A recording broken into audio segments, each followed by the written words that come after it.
Assalamualaikum dan salam sejahtera. Saya Puan Zahra Ali dari Sekolah Menengah Yok Kuan. Baik, hari ini kita akan belajar tentang rumusan. Bagaimana kita hendak menghasilkan satu rumusan yang penuh lah. Cikgu akan bagi beberapa tip dulu lah rumusan ni. Okey, kita tengok slide. Apa tu? Mula-mula kita tengok apa adalah cikgu sediakan pada kamu satu bahan, tapi kita akan tengok dulu tip untuk mendapatkan satu hasil rumusan yang bagus. Baik, rumusan ni yang mula-mula sekali kita patut tahu dia ada 30 markah.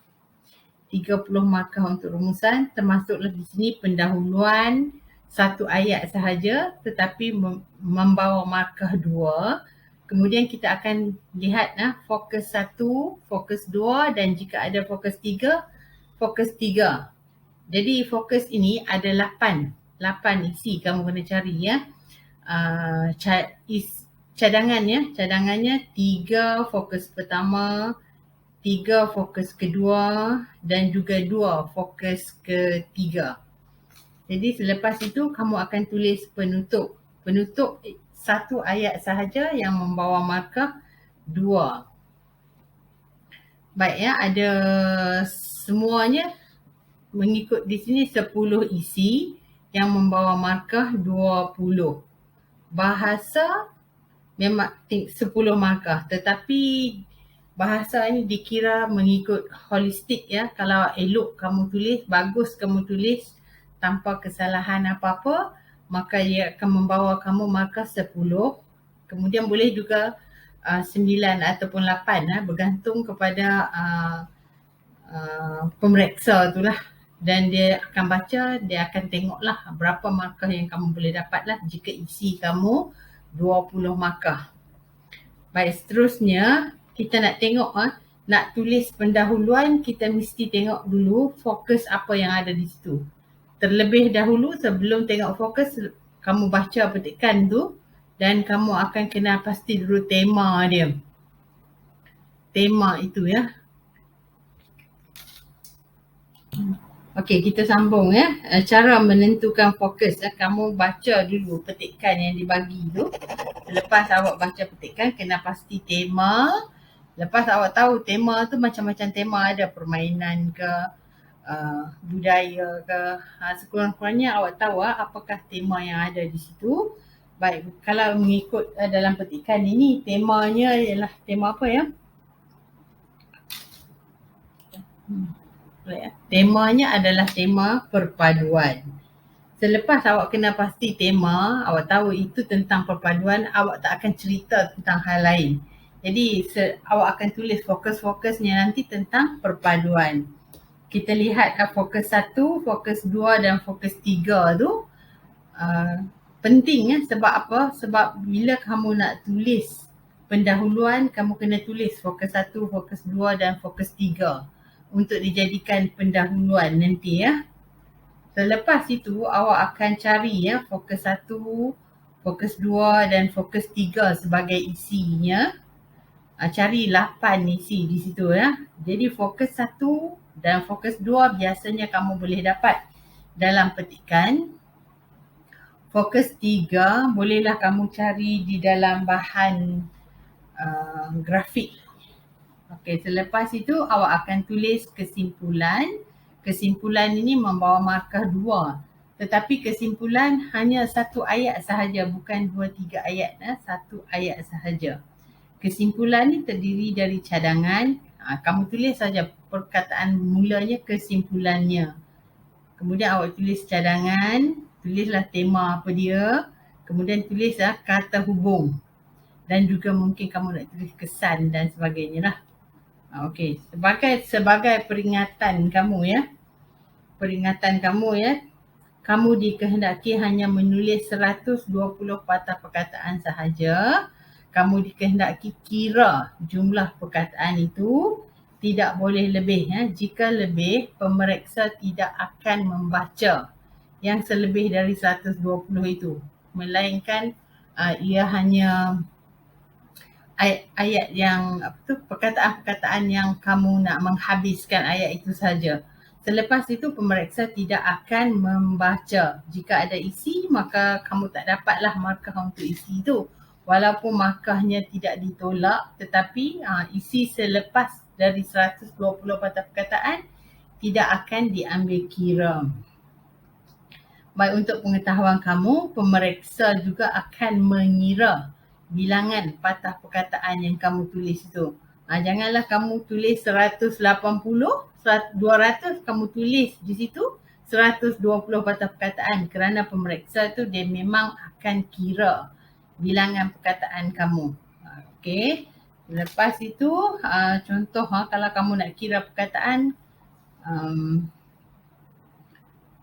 kata nama khas satu perkataan walaupun ada banyak patah perkataan di situ, 5 ke 6 ke, yang mulia apa-apa yang mulia tuanku ke apa ke dan sebagainya, itu dikira satu patah perkataan sahaja.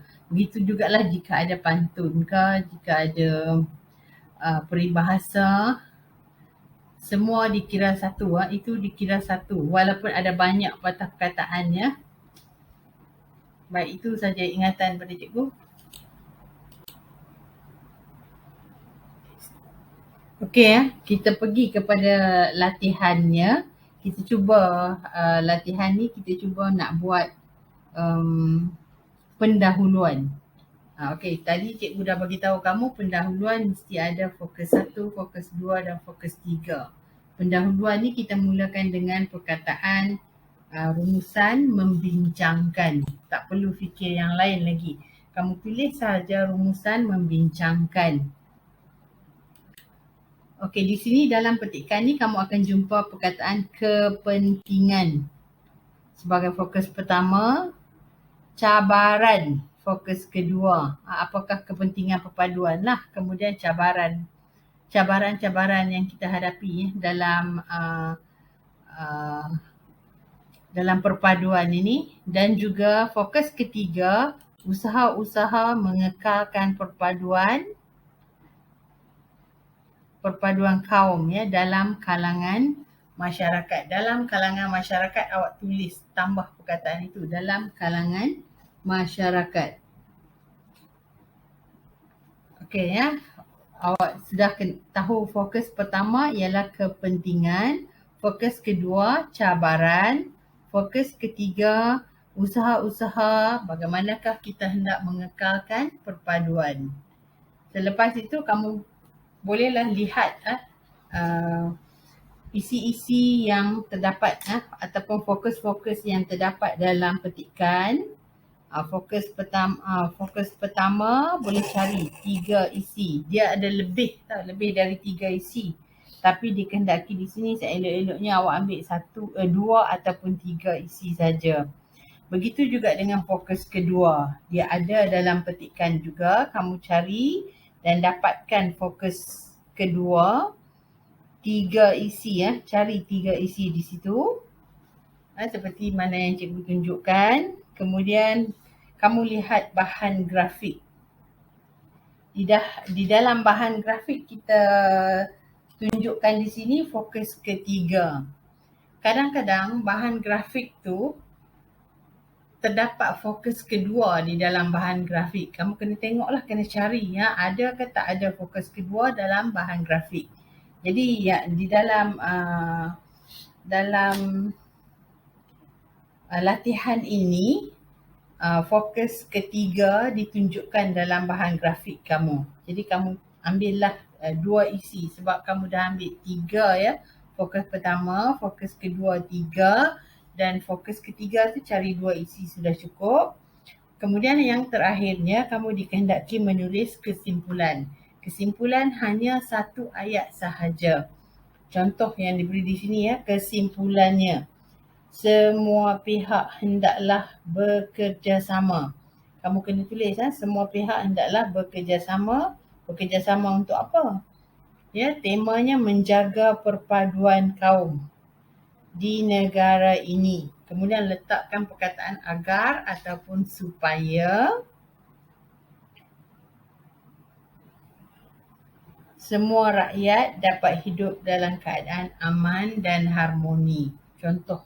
Ini contoh kesimpulan. Jadi di situ kamu akan dapat 20 markah isi. Kemudian bahasanya 10, tetapi tidak mesti kamu dapat 10. Kadang-kadang 8 atau 9 kerana markah bahasa disemak secara holistik. Baiklah, okey, sampai di situ sajalah rumusan yang cikgu boleh terangkan kepada kamu lah. Semoga berjaya dalam peperiksaan nanti. Sekian, terima kasih.